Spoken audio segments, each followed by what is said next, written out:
who won his re-election as well. Thank you, Sarah.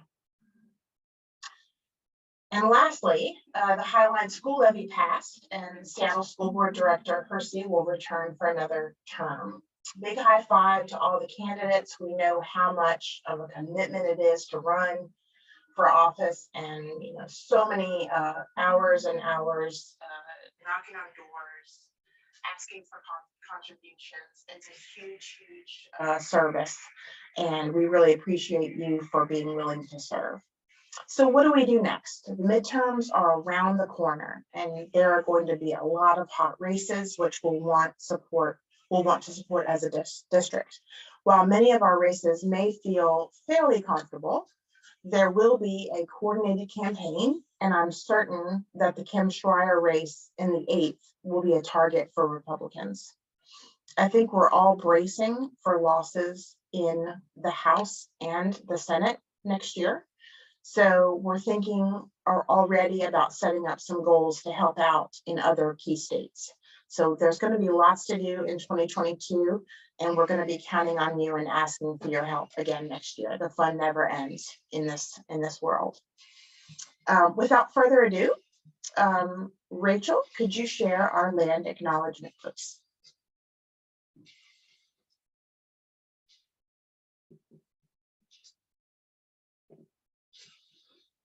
Rachel? Sorry, I was muted. Let me just unmute here. Thank you, Carla. On behalf of the 34th LD Democrats, I acknowledge the land on which we stand today as the traditional home of the Coast Salish and Duwamish people, the traditional home of all tribes and bands within the Suquamish, Tulalip, Snoqualmie, and Muckleshoot nations. Without them, we would not have access to this gathering or to this dialogue. I ask that we take this opportunity to thank the original caretakers of this land on which we live and work, who are still here. Okay, thank you, Rachel. Next, let me make sure I have my special guest here. Have we admitted Jake? No, we have not had Jake on. Okay, so we're gonna have to move some things around here. I'd like to, VIP recognition, let's get started with that. We're going to have a town hall a little bit later in the program, so I will introduce Representatives Fitzgibbon and Cody along with Senator Wynn, later on in the agenda.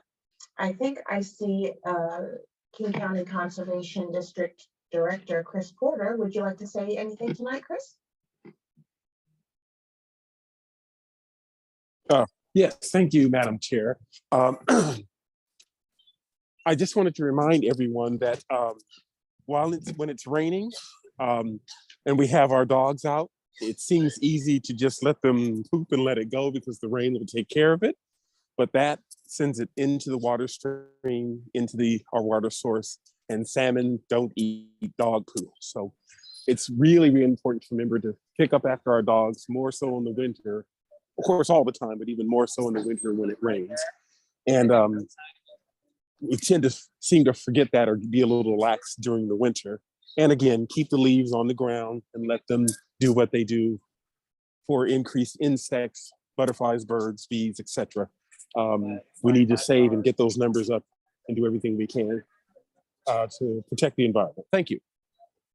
Thank you, Chris. That was not exactly what I was expecting, but thank you for talking about animal excrement tonight. Next up, King County Executive Dow Constantine, and congratulations again. Well, thank you, Carla, and I want to thank the 34th District Democrats and the voters of the 34th and all of King County for their strong show of support in returning me to office. We've gotten quickly back to work full-time on the official agenda. On Friday, I had a meeting with our Public Safety Advisory Committee that's helping guide the appointment of a new sheriff and the creation of new duties and structure for the sheriff's office. And this week already, a long meeting with our Racism as Public Health Crisis ambassadors and amplifiers. And today, my regional gun violence leadership group, which is working to fully implement our public health approach to reducing violence in our communities. And, there's an awful lot more, obviously, that I won't bore you with, but I will say that we're not going to leave the campaign entirely behind until we get a chance to celebrate. So I wanted to extend an invitation.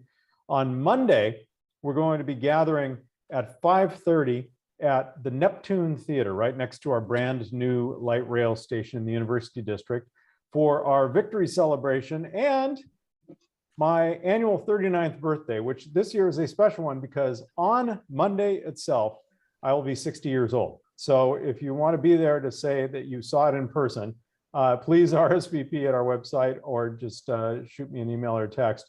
Let us know that you'll join us. You need to be vaccinated, of course, but we chose the Neptune over our traditional venue of Kel's Irish Pub because it is a very large space with lots of air volume, opportunity for people to space themselves out a bit. We'll have Cameron Lobby Jones and King Youngblood will perform briefly. I'll have a few words and we'll have a chance to get caught up and visit in person. That's Monday, the 15th of November, 5:30 at the Neptune Theater, our victory party and birthday celebration.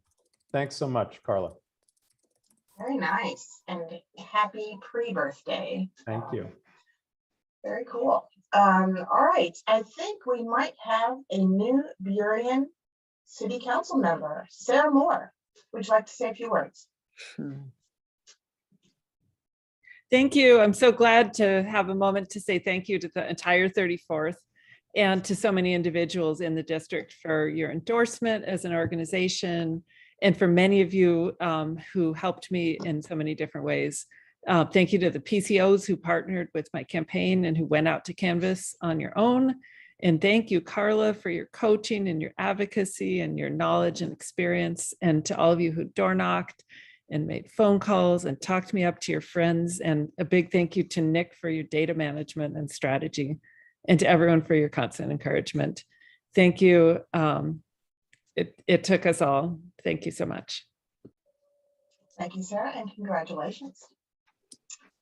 All right, I think that is everyone. All right, so I'm going to switch over to our Speak Up survey question.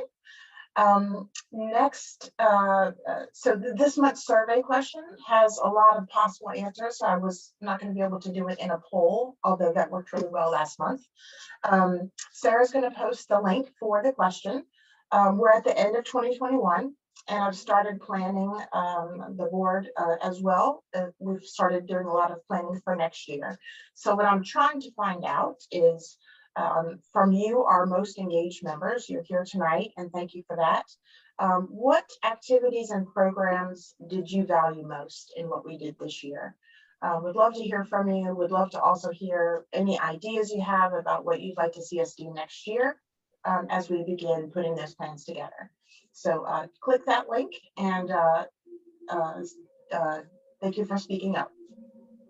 So next, I'm going to cover just a couple Zoom tips. I think we're getting pretty good at this. I'm making them abbreviated. Again, we have our closed captioning. It is down at the bottom of your screen. If you need that, just click the live transcription. Please keep yourself on mute at all times unless you've been recognized, and then raise that hand in the participants window to be recognized. All right, moving on to our agenda. You will see on the screen the proposed agenda for our meeting this evening. Is there any discussion on our agenda? I did send this out 10 days ahead of time in our weekly emails. Any discussion on the agenda? All right, hearing none, I'd love to have a motion to approve the agenda. Carla, Yes. I don't think we can see your screen. Oh, interesting. It says that I am.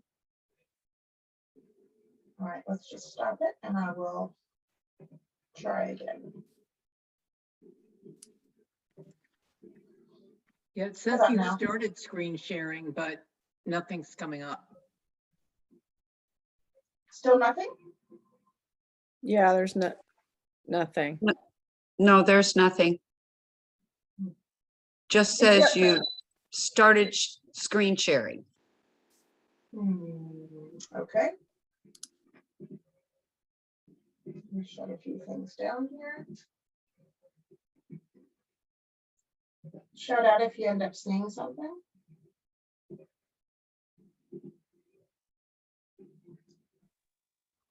Still nothing? No, Nothing. nothing. All right, technology fails me.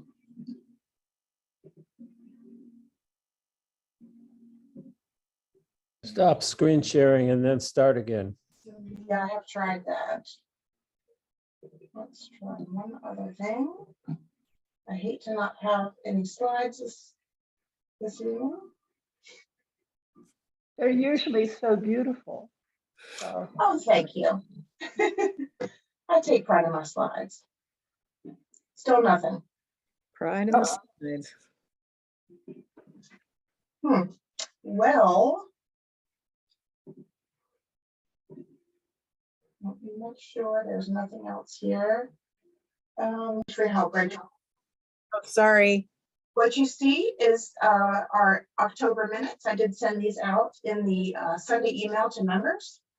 Are there any comments on the minutes? Any corrections to the minutes?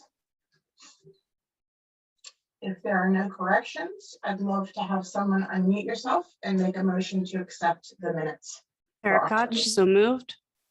second, Ann Martin. Sarah and Ann Martin seconded.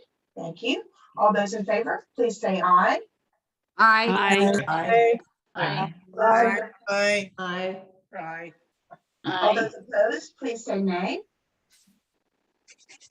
Okay, the minutes are approved. Thank you. Moving along to the budget.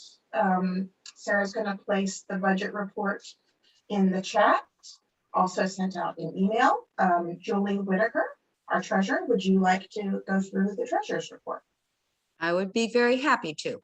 Okay, our beginning balance was $26,393.79. Our income was $829.38. That included memberships and change makes sense. Our expenses were big. They included our bank fees, credit card fees, deputy treasurer, closed captioning, Zoom, PCO supplies, PCO activities, PCO committee expenses, and then the biggie was the GOTV for the printing for our walk pieces. And it also included campaign contributions of $500. Our ending balance was $21,224.77. Thank you all for all your support. Great. Thank you, Julie. It's pretty good that we are ending the year with over $20,000. I think we've done a good job managing our funds this year, and we'll be able to carry over the money that we need to work next year. All right. Are there any questions on the treasurer's report for October? Any questions? All right. There being none, we will file this report for audit. Just a reminder that everyone's membership expires at the end of December. That's just how it works. It is an annual membership. So next month, we will be sharing out new links for a new 2022 membership form. And we will start knocking on your virtual door to rejoin the organization. It will be a big push in our January meeting. Also, don't forget, if you have any spare change, that you can donate at any time to our Change Makes Sense fundraiser. Just every little bit helps grow the organization. All right. As I begin my remarks, I just want to really give a high five to each and every one of you who stepped up to support our GOTV this cycle. You made a difference. We overcame all sorts of terrible things going on in Burien, and we got 3 of our 4 endorsed candidates elected there. It was super tight, and it was one I was most fearful for. So we poured a lot of eggs in that basket, and we did well. The city, we've got we had some other endorsements that those candidates did not win, but we have had a lot of success this cycle, and it's very much due to our PCOs and our volunteers, and in particular, Nick Benaza for helping lead the efforts. I'd like Nick and our caucus and elections chair, Colleen Hinton, to say a few words about their experience this cycle. Let's start with Colleen. Hi, everyone. And I'm sorry, I'm also having technical difficulties tonight. My video isn't working for some reason. So you're looking at a photo. Yeah, canvassing in Burien this year was pretty amazing, actually. I have to say most of my canvassing experience has been in other LDs or out of state. And it was pretty cool to be canvassing locally. I mean, apart from my PCO duties in my own precinct, that is. I don't usually choose the 34th, which doesn't seem to need a lot of help electing progressive people. So just meeting neighbors beyond just my precinct was really cool. I got to meet some people that I'm in the various groups with that I've only ever seen on Zoom. So that was pretty fun, unexpectedly knocking on their doors. I got bitten by a dog, as some of you heard, for the first time ever. Two little dogs, actually, two little vicious dogs. That's a whole story I can entertain you with it, drink liberally or some other time. I even managed to persuade someone who was totally in the corner of the four candidates that we did not endorse. I managed to get him to agree to change his vote on two people, Sarah Moore and Hugo Garcia, and that was pretty exciting. That was like a 15-minute long conversation. So just thanks to everyone who showed up for Burien. I really think it made a difference, and thank you so much for showing up and for canvassing with me and everyone else, all the other PCOs in Burien. Thanks, Carla. All right. Nick, are you out there? I am. Can you hear me? Yes. Yeah, I want to acknowledge and thank all the 34th PCOs for their hard work leading up to the election and through the election. I've talked to many of the PCOs who, of course, we juggle jobs, family responsibilities, busy schedules, to knock on doors and contacting voters in their precincts and in vacant precincts. Very few of the sample ballots, Carla, that were printed went unused. Very few. I saw a lot of results for minivan in canvassing across the LD leading up to the election. Our 20 PCOs, I'll go back to Burien, our 20 PCOs in Burien with other 34th PCOs and volunteers, often joined by of course, our candidates, covered 24 out of 35 precincts in Burien for an estimated 3,500 doors knocked that I am aware of through Minivan and Vote Builder. So local, of course, local and city races brought out a lot of divisiveness within our LD with ugly rhetoric and damaged yard signs. There was a ton of spread of misinformation in Burien. And that is why the role of the PCO is very important. As of the 10th of this month, voter turnout in the 34th stands at 52.37%, significantly higher than King County at 43.96. But note, these percentages are for all registered voters, not just Democrats. The lowest number of return ballots was the ages 18 to 24, which may reflect the demographics, but highlights the need to register and engage younger voters. This also had the second highest number of mismatched signatures in our LD. I'd like to ask each 34 member to talk about becoming a PCO to friends and to neighbors. And if you already If you aren't already, consider it yourself. We will be able to appoint PCOs again beginning in February. There are too many vacant precincts in our LD. While Republicans are actively recruiting, believe it or not, here's a quote from the Republican State Party website. There is no better time to take a stand against the Democrats' failed agenda than right now, and becoming a PCO is one of the best ways to be involved in the Republican Party at the local level. Come on, Democrats. We need more PCOs in the 34th to talk to their friends and neighbors and get people to vote. Thanks. That's it. Thank you. Thank you, Nick. All right, I'm going to go back a little bit back in the agenda and go ahead and ask Jake Ewert to get ready. Jake is actually from Schools First, and he would like to share the importance of the BTA and educational programs and operational levies vote that's coming up in February. Jake, are you ready to speak for a few minutes?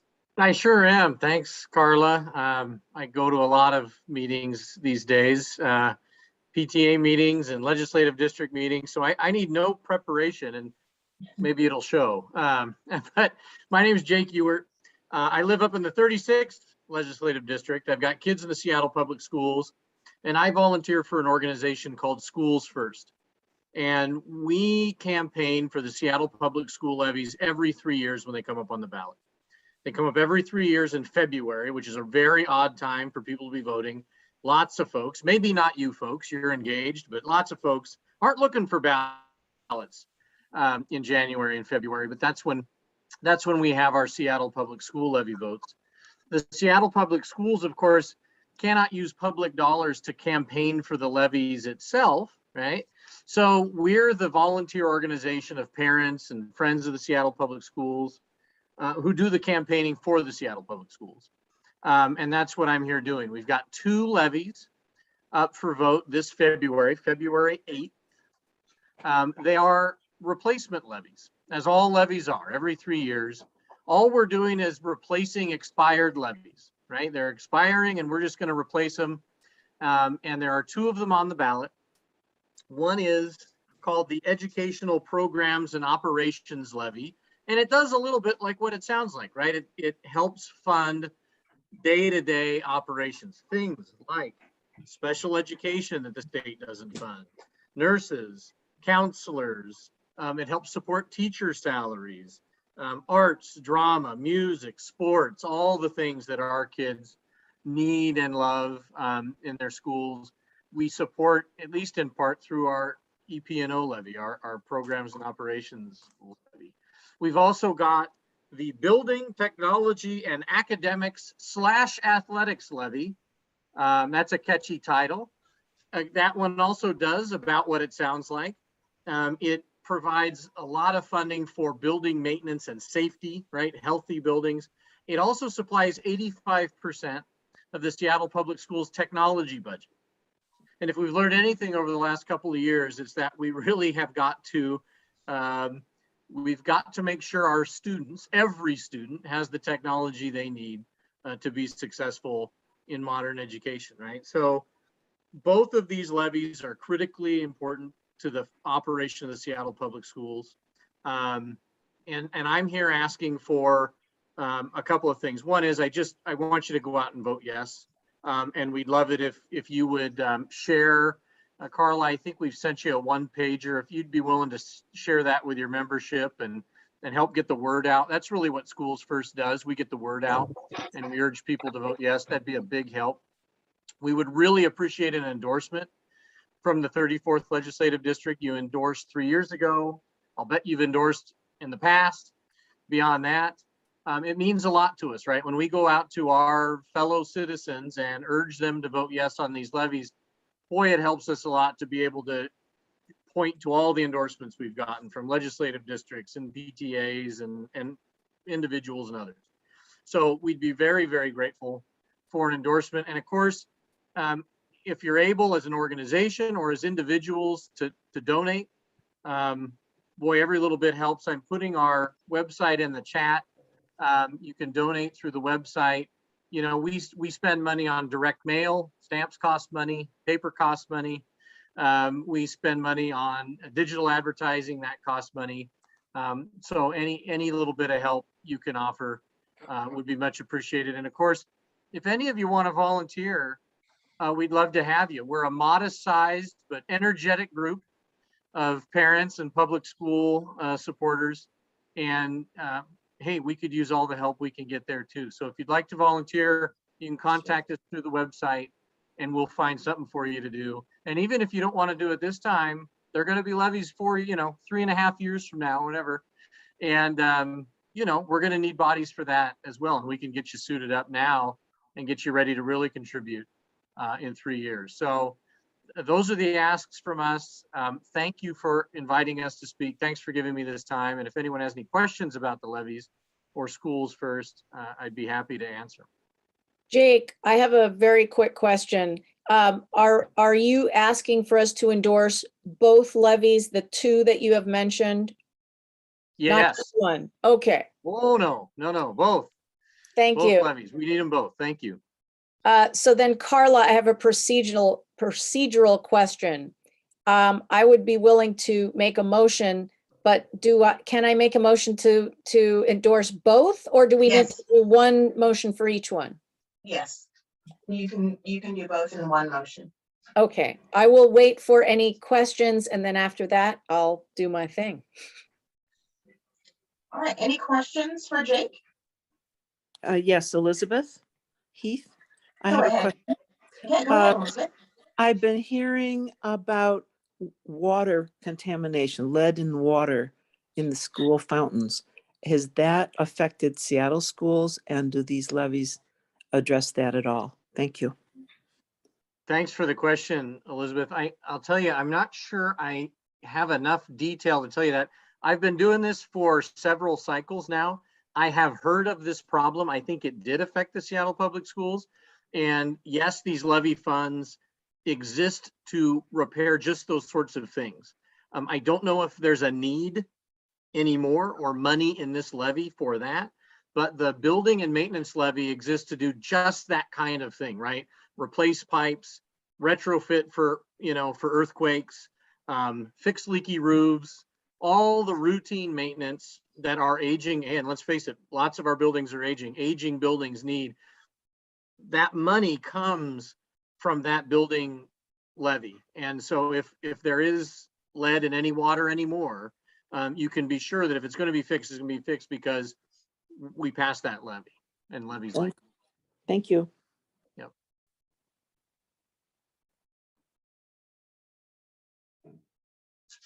Okay, any other questions?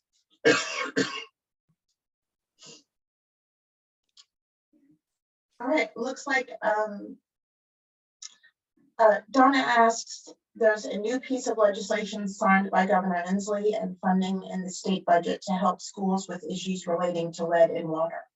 Sounds like that might be the answer to that question, Elizabeth. Sounds like good news. And like I say, I don't know if it affects Seattle now or when it did, but I've heard of that issue. I have. All right, at this time, I'll hear any motions regarding endorsement of the levies. Rachel Glass, I move to I make a motion that the 34th LD endorses both of Jake's levies. BTA and educational programs and operational levies. I'll give you the words. Yes. And second. And Martin seconded. All right, Rachel, there's a motion to endorse the BTA and educational programs and operational levies. Is there any? Sorry? Jake, with your permission, I will gladly cede my time to you in support of these. I have little to add that I haven't said already. So thank you for the motion in a second. All right, thank you. Is there anyone opposed to this endorsement? Anyone opposed? All right, well, let's do a voice vote. All those in favor of endorsing the BTA and educational programs and operational levies, Seattle Public Schools? Oh, bless you. Aye. Oh, please say aye. God bless you. Aye. Aye. Aye. Anyone Aye. opposed? Aye. Anyone opposed? Say nay. All right, unanimous endorsement. Jake, we'll be in touch with you after the meeting and if you need anything from us on the endorsement, I'm happy to share it with you. Thank you very much. Thank you all. And I see Annie Phillips asked Yes, a there's question a question from Annie. about retrofitting buildings to use less energy. I am confident the answer to that is yes, Annie. In fact, there were some last minute amendments to one of the levies to try and strengthen its attention to those issues. I put also in the chat a link to the Seattle Public Schools information about the levies. And so Annie, for you and for others who want to dig in a little deeper into these levies and what's going to be in them precisely, I expect you can find that information there. All right, great. Thank you, Jake. I appreciate your time tonight. Thanks, everyone. All right, Rachel, you want to slide, hit the slide? So a couple of quick announcements and we'll get started in a bit with the. Anne has her hand up, Carla. Okay, Yeah, Carla, it's not a question for Jake, it's a question for you. Would it be appropriate, since we've endorsed the levy, to provide funds, a donation to the campaign? It would, but we need to check in our budget to see what might be available. And since we're not meeting again until January, is it possible for the treasurer to do that and maybe report out before we close? I would like to move that we give a donation. Sure. So We can't make a call on the budget, talk like this. Okay. We have spent all of our endorsement funds. They are completely spent based on the last two groups of donations that we made. Okay. We did not reserve anything beyond that, so we're going to have to go someplace else and find some funding. Okay, well, I guess it'll wait till January. Thank you. Yeah, I think so, unfortunately. I'm sure January is better than never. And Carla, Julie has her hand up too. Okay, Julie? Oh, I was gonna try to answer Anne in that, saying that you, Carla, and I would have to go over that to know what our expenses are gonna be going on from here. And yes, we have spent all our contribution money. Whether there's anything left anywhere else that we could pull, that we could contribute, we have to have the time to go through all that. Yeah, we'll do that before the board meeting, and then we'll bring it into the January meeting for approval of the body. And again, it's still before the election, so I'm sure it will help at that time as well. Yes, that's what I was trying to say. Okay, thank you. All right, thank you. Okay, a couple of quick announcements. I have been holding one-to-one meetings with all the board members to tap into their great minds as we begin to plan 2022. One of my favorite comments and suggestions was made by our KCDCC rep, Leah Griffin, in response to my question about how can we get people to participate and engage. And Leah simply said, do cool things. So one of the things that we are going to try to do is be a little more spontaneous, a little less planful, which is completely against my grain, but we're going to do some pop-up social opportunities like we did just this past Friday. We did a very quick and spontaneous meetup at Beer Star on down in White Center. That was actually Sam Mendez's, idea to kind of get together and do sort of a debrief on the election. And with just a couple days notice, we had over 20 people attend, and it was really fun. Nothing, nothing super, nothing fancy, nothing formal, just everybody shows up and talks about politics and the election. And it was a great time. I think everybody had a good time, and we had a lot of new people there, which was great. So please be on the lookout for those in the new year. I will announce these in the weekly email, so do check that out. Everybody should be getting it in their email, usually on Sunday or Monday. We will also be holding an election in January to fill the state party rep position on the executive board. I have one candidate, and of course, anyone else who's interested in the role, please feel free to reach out. And I'll be happy to share the responsibilities. And this is the official notice of that election. So do look for that also in the call, but we'll be doing that at in our January meeting. With redistricting taking effect in the new year, we may have some additional board opportunities, but for now, we are still recruiting for our second vice chair and our platform and legislative action committee chair roles. The responsibilities of these roles now fall on me. And I probably don't have to tell you that the role as it stands is pretty time consuming. So please consider stepping up to help. Again, my email is in the chat if you're interested in learning more about either of those roles. Ann Martin is leading the committee who will be finalizing our annual awards in December. Please consider spending just a couple minutes to recognize some of our high-powered contributors. You can see on screen, Rachel, can you advance the slide, please? I'm so not used to having someone else doing my slides, sorry. You can see on the screen here are all the awards that we are able to give, and we will be announcing the winners of those in January meeting. I believe that December 15th is the cutoff for nominations as well. So in the chat, you'll see those links. You can see more about the awards themselves and kind of who's gotten them on our website. And then of course, there's a nomination form as well. Okay, advance the slide, please. Last month, we all voted and it was decided to cancel our monthly meeting in December in favor of a service project. Aaron Garcia helped connect me to the leadership of Camp Second Chance, and I'm excited to announce this opportunity.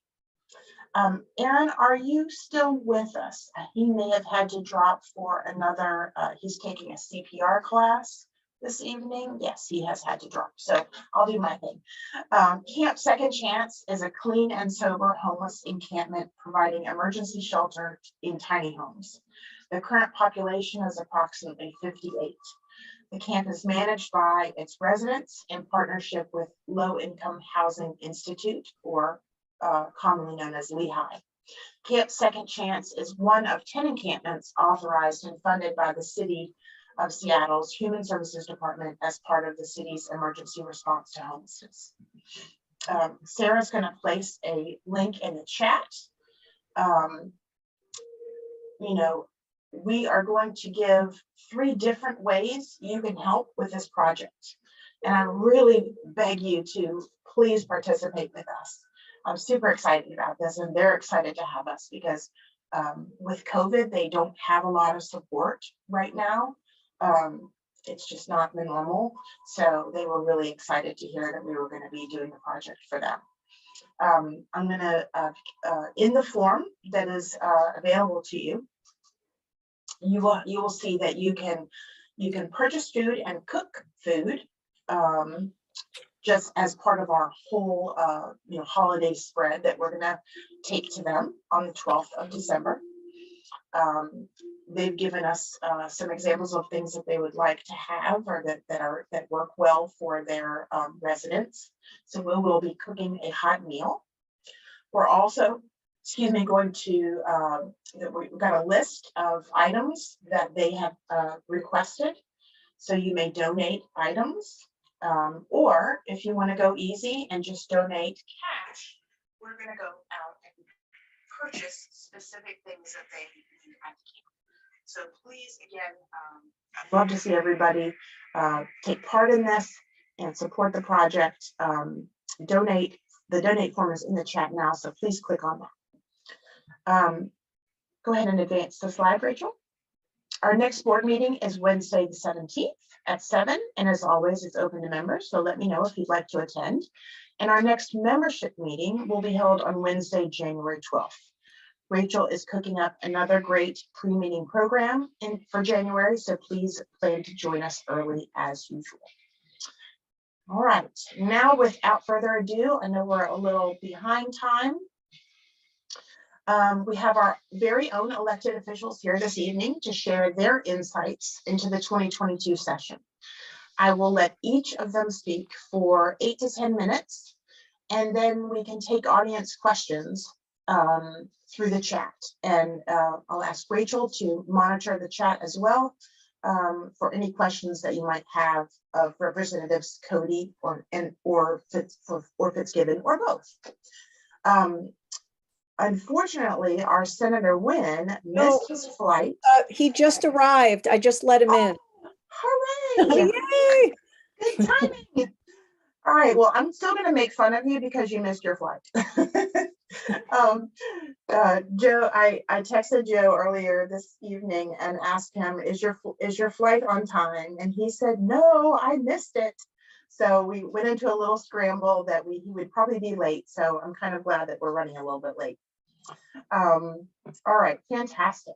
I'm going to go ahead and pass it off to Representative Joe Fitzgibbon to get us started with your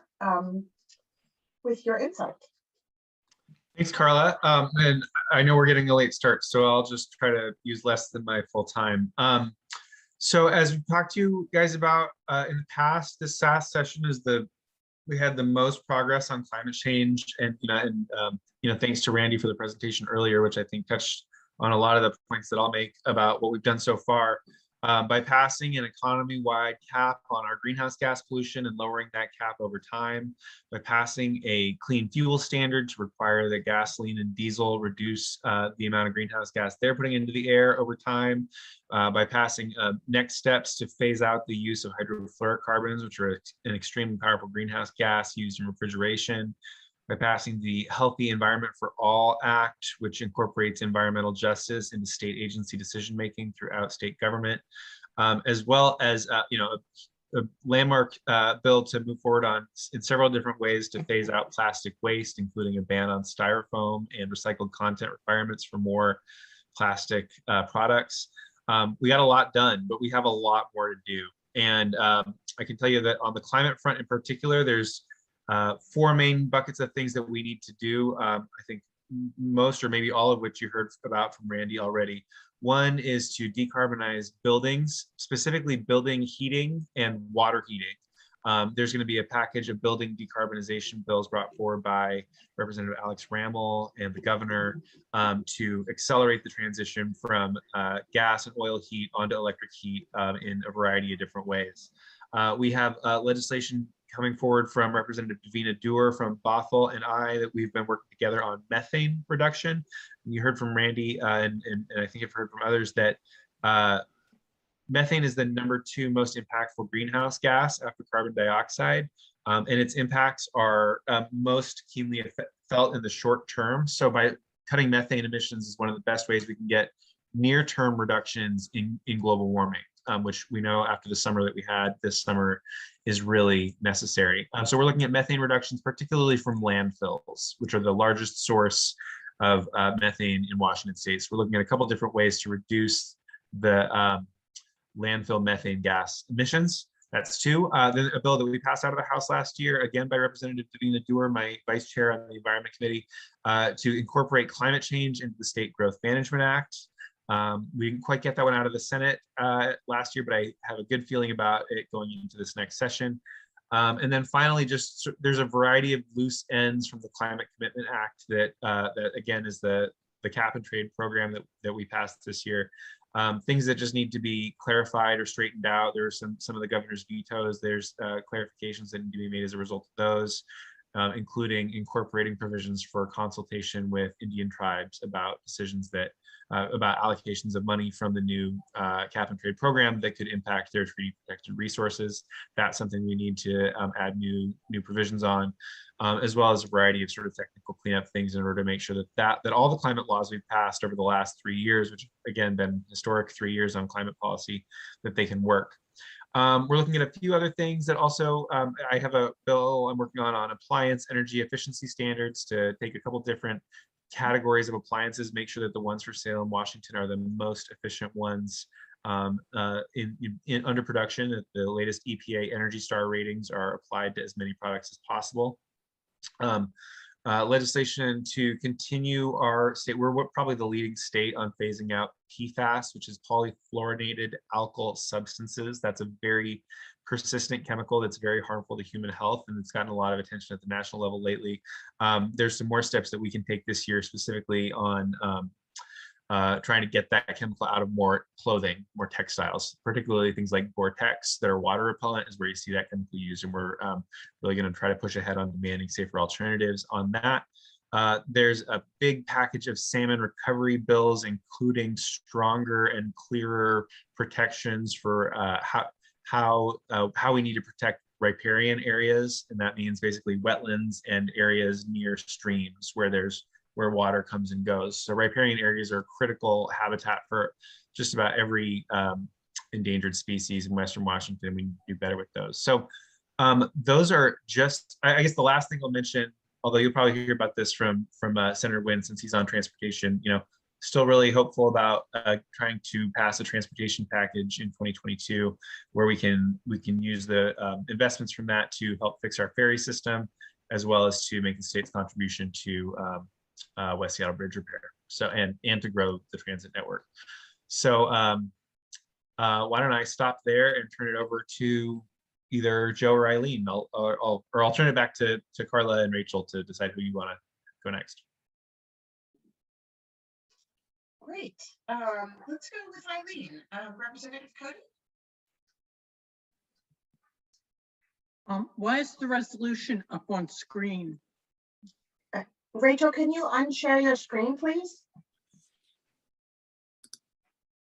There we go. Okay.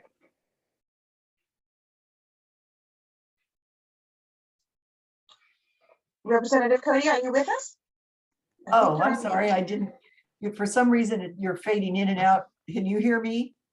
Yes, sounds okay, good. I thought my computer was starting to give me fits. And hello, thanks for having me, and I'm glad the computer's working. I would just start out with reminding everybody that we're going into a short session, and that means that it's intense on a regular but in a regular biennium, and the fact that we're probably still going to be doing most of our session as a Zoom session, which means it takes us longer to get things done, is going to be a little bit problematic, and we're kind of concerned about what we're actually going to be able to push through this year. But it's not for lack of issues to work on. In healthcare, one of the big things that I've been spending a lot of time on is healthcare workforce. As you all are aware, we've had this little pandemic for the last 20 months or so, and it's taking a toll on our workforce, all the workforce, but healthcare in particular. People are burned out. Anybody that can is retiring, and we are facing a huge nursing shortage, but not just nursing, really in all areas of healthcare. But if we don't, aides in long-term care, home care aides, it's really a huge problem. And the other big area is mental health. We've had a shortage of mental health workers for years, and it's just getting worse. And as we're trying to grow and improve our mental health system and have more needs. So that it's a big issue. And so we are trying to work with education and the hospitals to be able to increase the number of nursing slots. There's actually 50% of the people that apply and that meet the qualifications do not get accepted into a nursing program because we don't have enough slots.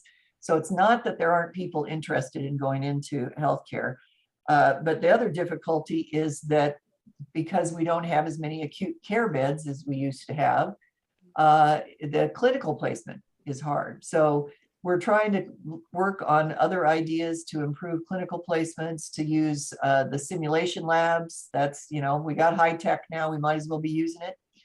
And so that's some of the issues that we're working on.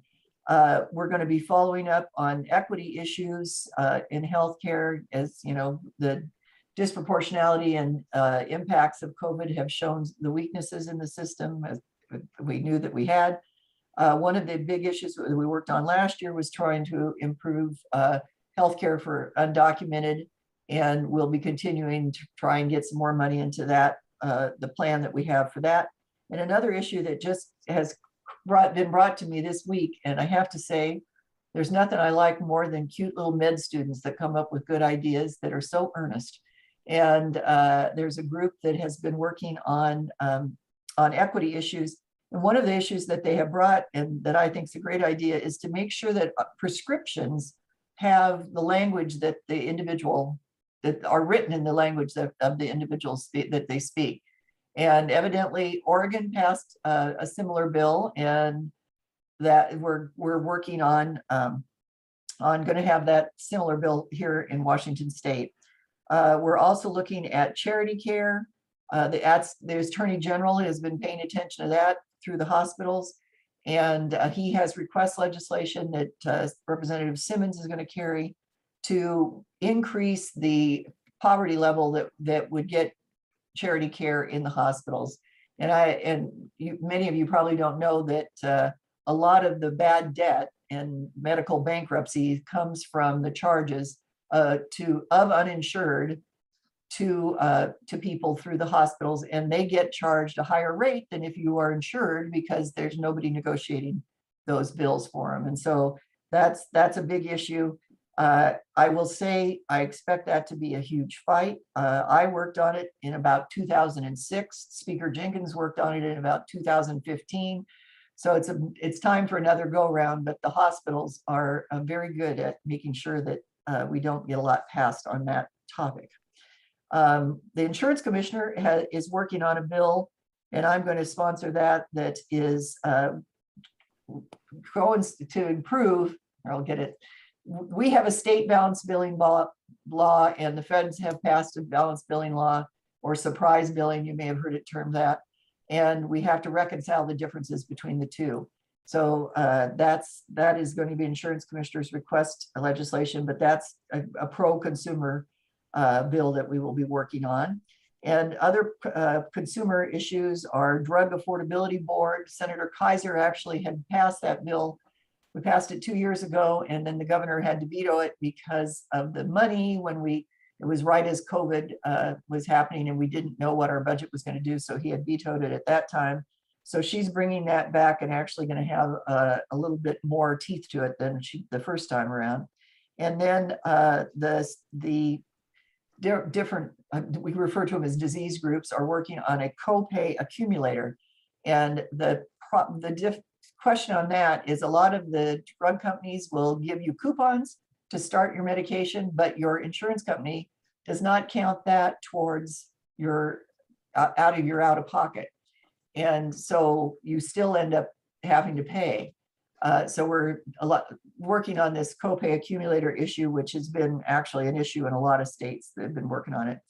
We're going to have legislation to follow up on our telehealth. As you know, during COVID, telehealth has really blossomed. We've made such gains in using telehealth, and we in Washington State have been kind of ahead of the curve on that and working on telehealth.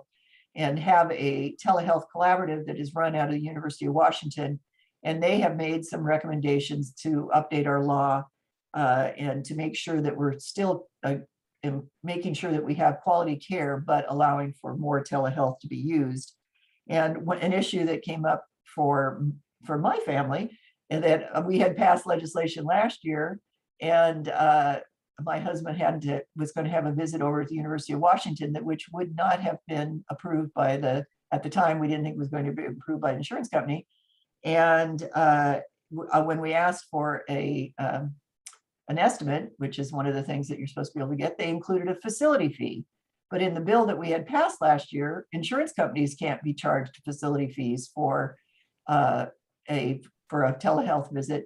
But if you were paying out of pocket without an insurance company, you would get charged facility fees. And when I asked staff about that, it was one of those things that we didn't think about, because we put the law into the insurance statute and didn't take care of people paying out of pocket.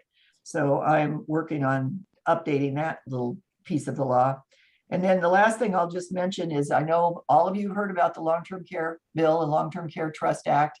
And that is going to be implemented, but we do expect to have some recommendations coming from the Trust Commission on changes to the act.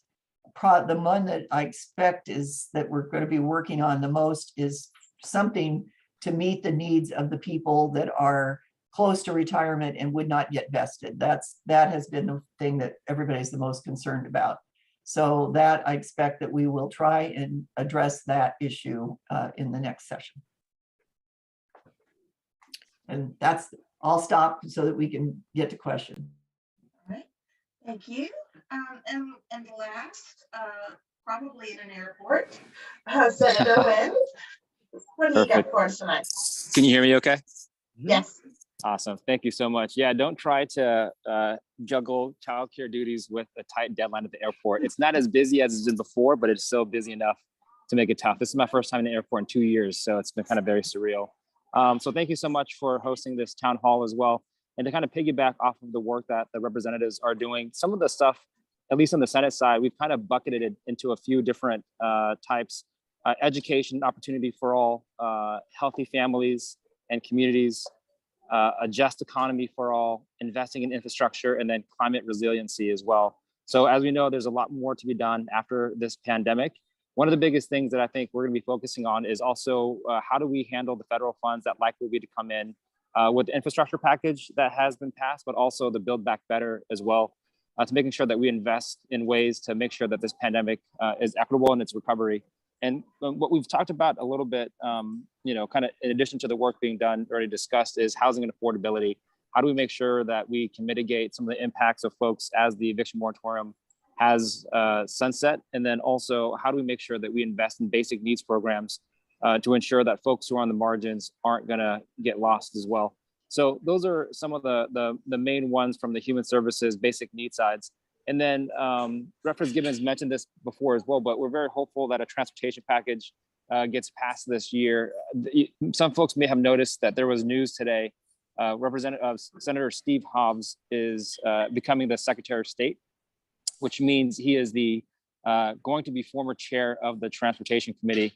And for folks who have been paying attention, there's a bit of history with him and the governor in terms of how a transportation package could look like in Washington. And I think whoever replaces him is likely going to be on the more progressive side of things. So we expect traction, no pun intended, on that side. But also just to kind of reference the bill Representative Gibbons mentioned earlier about the GMA, including climate resiliency. I do feel very hopeful, given the new dynamics of what the Transportation Committee looks like, that it will likely get out of committee and be able to get to the floor as well. So those are some of the high level things that we're going to be working on. Committee week is actually next week if folks are interested, on Monday and Tuesday. The House and the Senate are meeting. The Senate is, the House I think is as well, to go over some of the initial thoughts for our legislative session. So if there's a committee that you're interested in, feel free to tune in on TVW or online as well on some of those things. But for me, it is a short session. We are very mindful of the pandemic still, and then being able to allocate funding from the federal government in ways that we need to mitigate the impacts, but also candidly, the budget forecast came in much better than previously expected as well. So I expect a lot of the legislation that we'll be focusing on this next year will be some fixes or updates to what we've done in the previous session as it relates to, whether it's police accountability or climate change or the Long-Term Care Trust Act, but also just ensuring that we invest in funding so that way we can make sure that we have an equitable economy in Washington State. So happy to answer questions. Okay, well, I have a question here. I'll just start pulling from the chat. Representative Cody, where is the legislation moving into this new session that the Attorney General supports, which will stop corporate healthcare takeovers like the one CHI Franciscan did in Kitsap County? Will you be able to support its passage this year? Or will you be supporting its passage this year? Well, I would be supporting it. It doesn't come, that won't come through healthcare. That goes through judiciary. I'm assuming the one they're talking about is the one that Planned Parenthood and the Death with Dignity and, oh golly, who else? There's a coalition that's working on it. And I know the AG's office is involved, but it's not request legislation from the AG. But it is on the integration. It doesn't stop the takeovers, but it's to strengthen the AG's ability to look at the vertical and horizontal integration when they take over places, and to make sure that we would still have services and that it doesn't affect the cost. Those are the things that we're trying to include in that bill. But yes, it's going to be a hard session, I think, for the Hospital Association. There's another question here. I understand there is an initiative to fight the long-term care program that the legislature recently adopted. Can you comment on that, Representative Cody?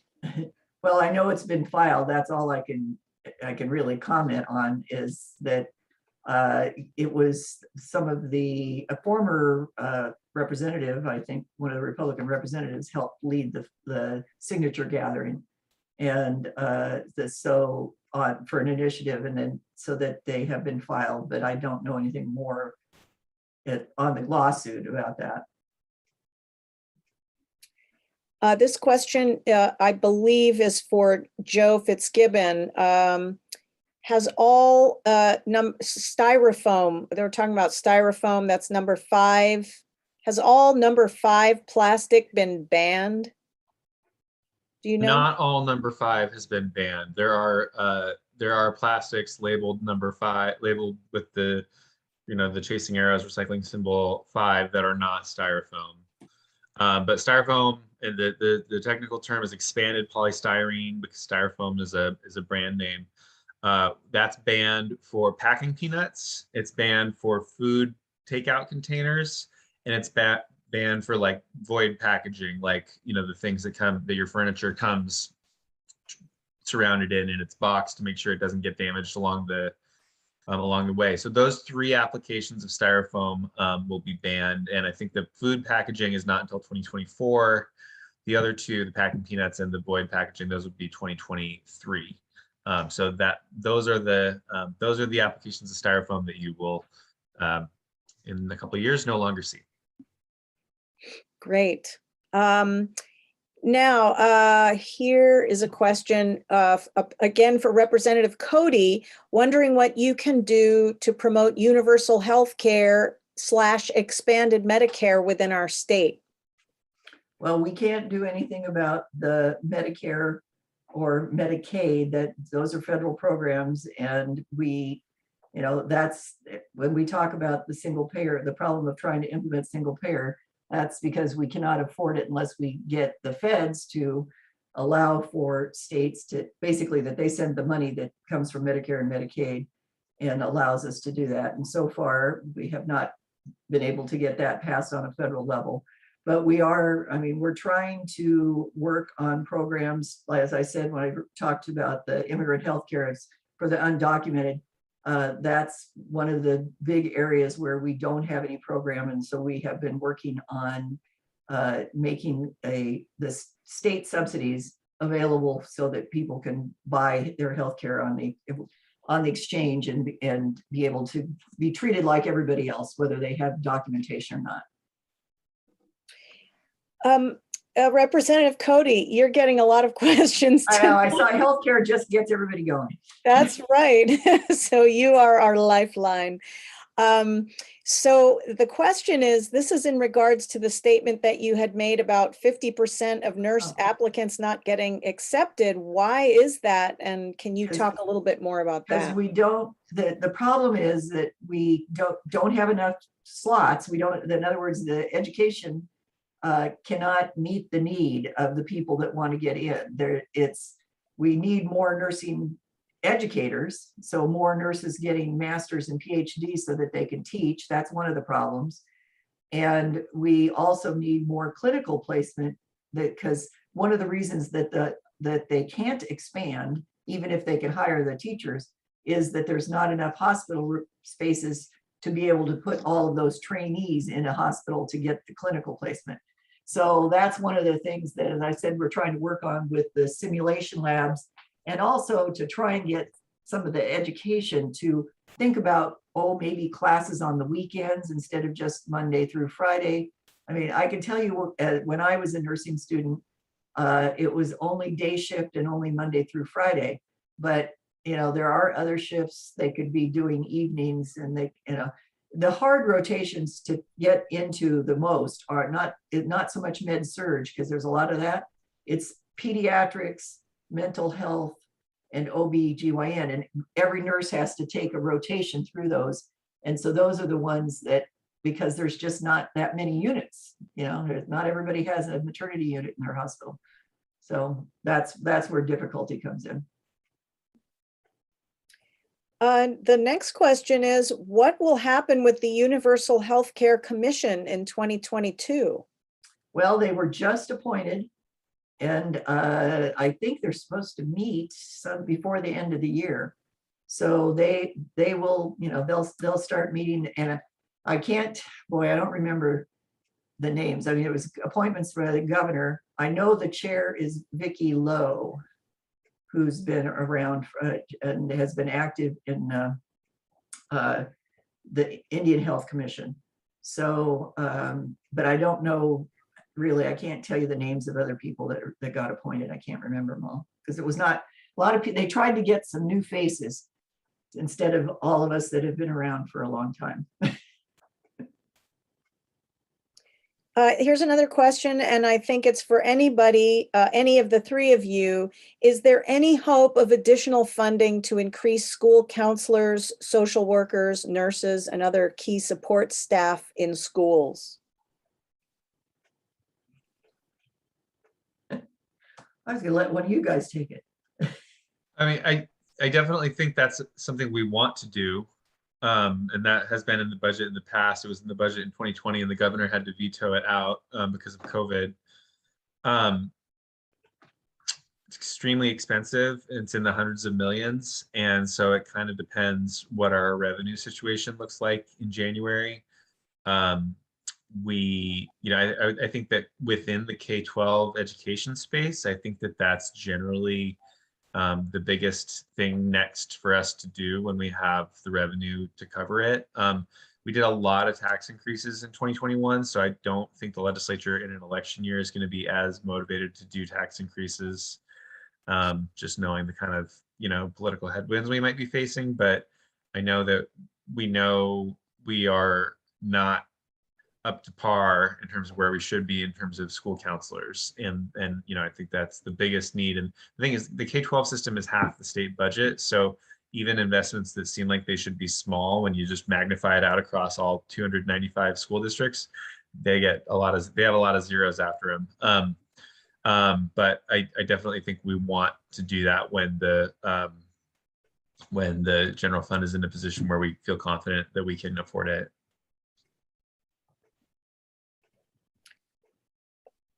If no one else wants to weigh in on that, I've got another question. This is for Senator Wynn. Where would you prioritize housing dollars to reduce homelessness? Where or just in general? So I know that that's going to be a priority for the legislature this next year. I actually spoke with the governor about this the other day as well, where that's going to be one of his focal points. So it's going to be across the board, whether it's for more affordable housing, emergency housing options, and helping with local jurisdictions to get folks in even temporary housing as well. So that is going to be one of the key points for this next legislative cycle. It's going to be kind of across the board, depending on where the needs are. And I think this question is for anyone who wants to take it. When will the legislature be acting on redistricting? And what do you foresee happening around the 34th LD and the rest of South King County? I think it's Joe. Yeah. Sure. Yeah, the legislature doesn't act on redistricting. We have a redistricting commission that was appointed almost a year ago, and they are in the home stretch of hopefully getting that done.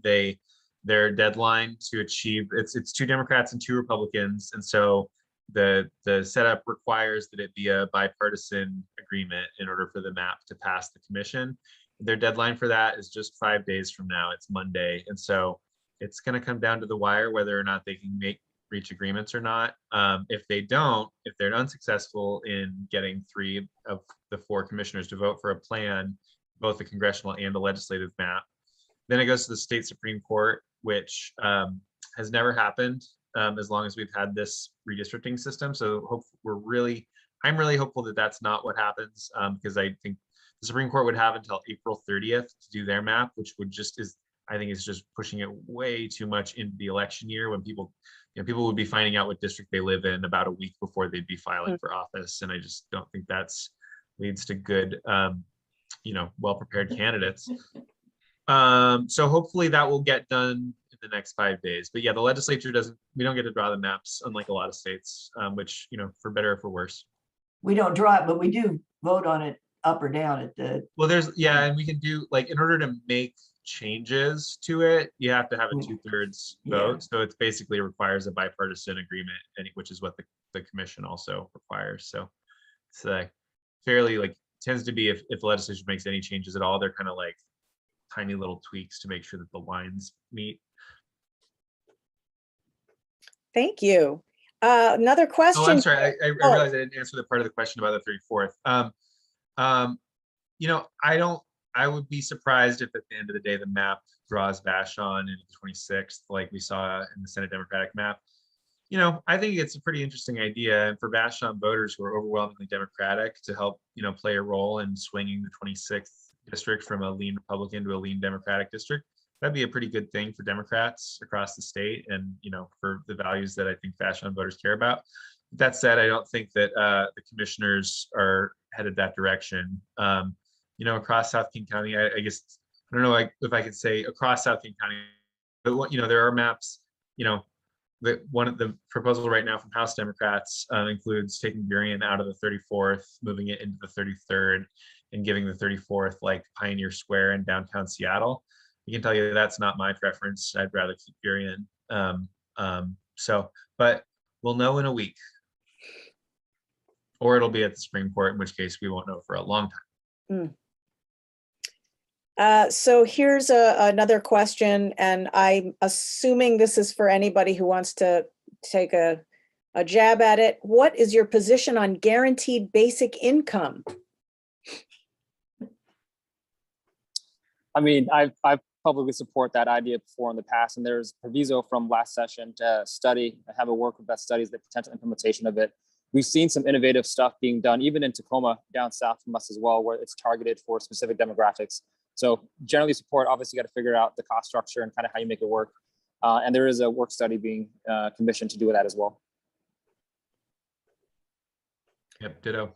Yeah, got to figure out how to pay for it. So this is the last question to anybody who wants to answer. Can we add homelessness and pandemics to the Growth Management Act? I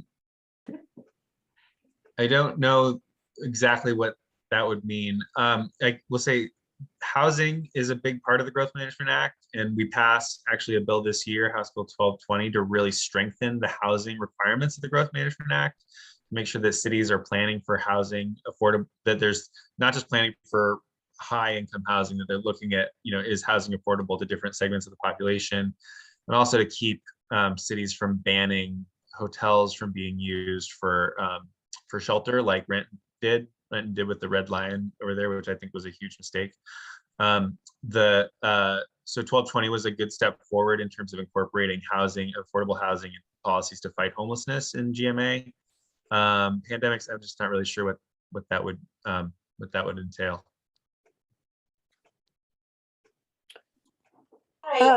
I'm sorry to have to.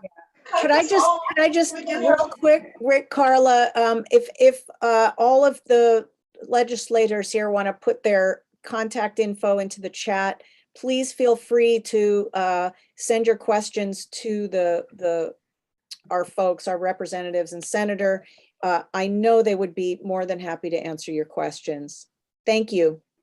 Good call. Thank you, Rachel. And thank you all for taking the time to be with us tonight and answer our questions. It's always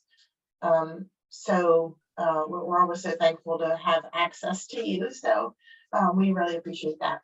And we'll be excited to see what you can accomplish in Olympia. All right, really quick, I do have our new Burien City Council member, Hugo Garcia, who'd like to say a couple of words. Hey, everybody. Thank you so much for, Carla, thank you for the chance to just share a couple minutes. Sorry, I am late. I did have to finish out serving one of my last Burien Planning Commission meetings that started at the same time. But I just really want to express gratitude to Carla, the leadership team on the 34th, and everybody, all membership. I see a lot of names here that I saw, whether it was signing up to volunteer and support or making donations. As an immigrant and as a first-time candidate of color, it's very hard. It's very challenging, and it's not easy, especially for folks like me. I don't think I think it's on purpose, actually, but we'll talk, that's a different subject. But being able to get to this point would not have been possible without your support. So this victory is as much yours as it is Burien if you don't live in Burien. So thank you all very much for the support. It really was reaffirmed, especially when I got sick with COVID, and folks just came out in droves to make sure that they could either drop off signs, knock on doors. I see Colleen Hinton, who was amazing, may have knocked on more doors than me. Not really. I mean, I knocked a lot of doors.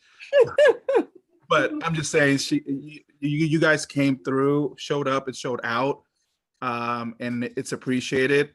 So thank you very much for the opportunity to continue to serve, and being able to put in that work and continue to put in that work, which is what I was doing before joining this meeting, is why I did it. So thank you for that opportunity. Appreciate it. Thank you so much, and congratulations again. All right, one last piece of business this evening. I'm going to try to share my screen again. Let's see if it works this time. We have one resolution that we'd like to share with you and see if you are interested in signing on to. Are you guys seeing my screen? No. Of course not. All right. You want me to just share it? I'll just do it, Carla, if you want. Perfect. Thank you, Rachel. Here we go. All right. We do have a resolution. It is called, and thank you for bearing with me tonight. I have a horrible head cold and I am not on my game, and I know I haven't been very smooth tonight, so appreciate your patience.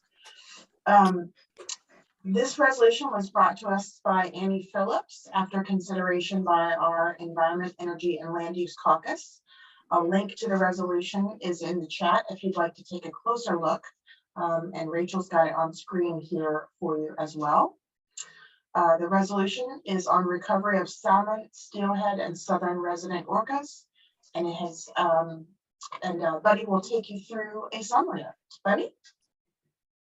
Thanks, Carla. As Carla mentioned, the resolution has been submitted by a member of our own Environment, Energy, and Land Use Caucus. And this resolution notes the threatened and endangered status of the sockeye, steelhead, and Chinook salmon and the resultant negative impact on our equally threatened southern resident orcas.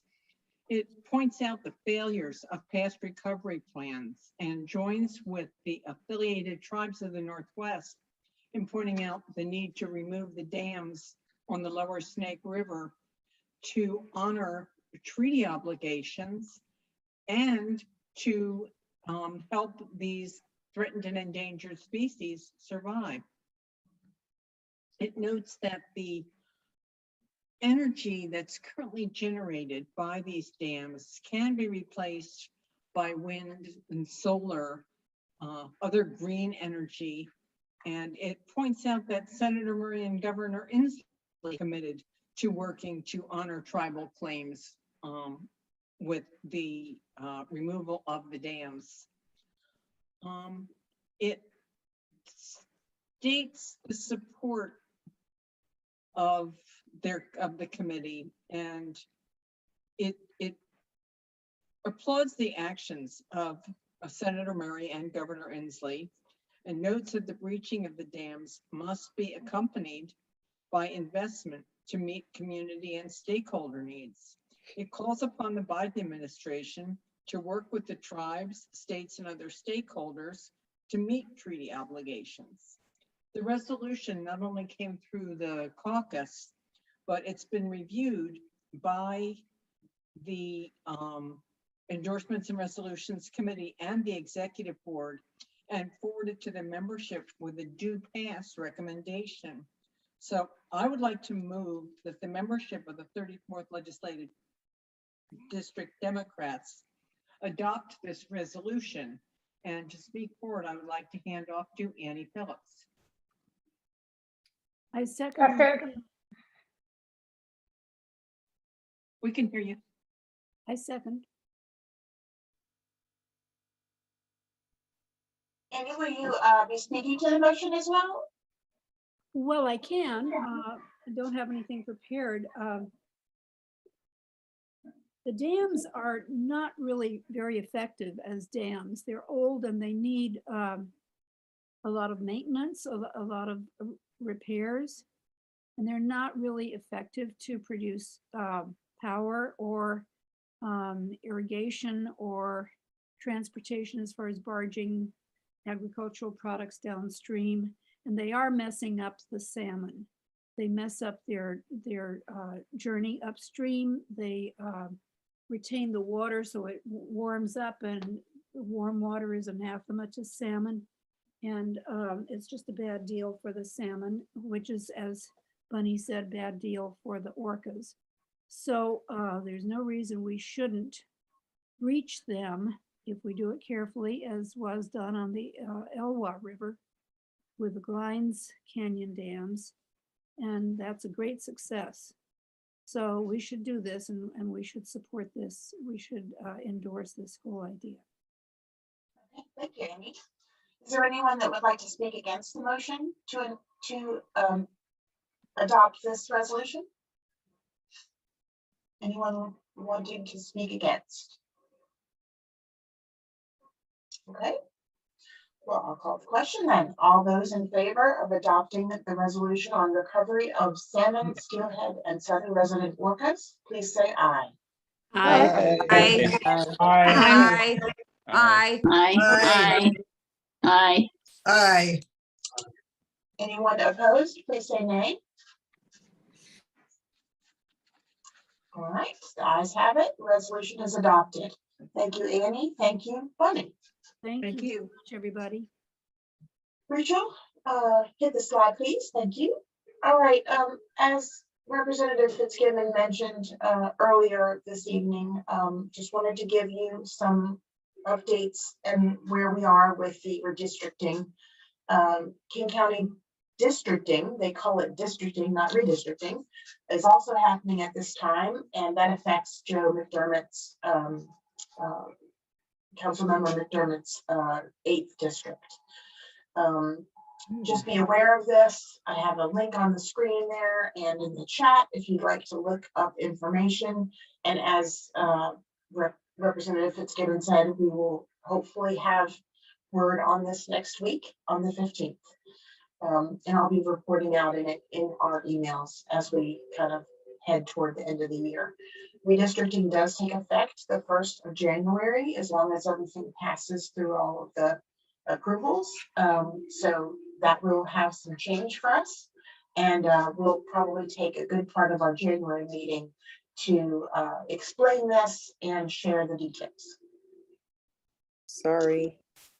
That's okay. There is the website, Washington State Redistricting website. Point of information. Yes. Elizabeth here. Joe somehow contacted constituents to weigh in on how this local districting, King County districting, should look. And you've got a great chance to express your opinion about what should be associated with what neighborhood should be associated with what neighborhood in the map. So I encourage people to follow up on that and weigh in. Thank you. Yes, thank you. The King County, both the Washington State, which is the LD and CD, and then the King County districting links for those websites where you can actually provide your input are in the chat. And we actually did a very good job, both with our written testimony, our in-person testimony, or actually via Zoom testimony, and then also we had quite a few people weighing in on the King County as well. So definitely still time to do that. All right. I guess, Rachel, you've lost the presentation. Well, I don't know what happened here. I'm Just sorry. unshare. It's okay. We're at the end. Is there any good of the order this evening? And there it is. Hey. Excellent. Any good of the order? Again, I just want to again, please sign up to help with our project. Lots of different ways you can help, and much appreciated. I really want to have a strong turnout for the 34th in support of Camp Second Chance for the holiday. So with that, if there's, I'm sorry, I'm having just technical issues, so I'm trying to do a couple things. I did have a good of the order. Okay, go ahead. I don't know if anyone who was on the call tonight knew Robert Fuentes, but I'm the bearer of very sad news that he passed away on October 22nd from a heart attack. I've sent some information to Steve to put in the December newsletter. For any of you who know him, he was a member of the 34th before he recently in the last year moved to Southern California with his wife and daughters. He was a delegate for certainly when I went to the state convention with him in 2016. And then he also went on that year to the national convention to represent our LD and our state. So he's a union guy, was a union guy, an artist, and also a fabulous participator in politics to work for he was an advocate for working people, just a great guy, so nice, sweet, funny. Anyway, for any of you who know him, I share in a loss of a really great progressive Democrat. So look for the information about him in the December newsletter. Rachel. Any other good of the order?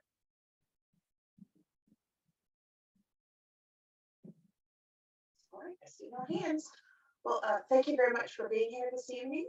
And now that there is no further business, if there's no objection, the meeting will be adjourned. All right, we are adjourned. Thanks, everyone. Have a happy Thanksgiving and a wonderful final year of the final month of the year. And we will see you all in January. Thanks, everybody. Thank you, everyone, and Carla for doing a great job all year. Yeah, thank you. Thanks for all the good work.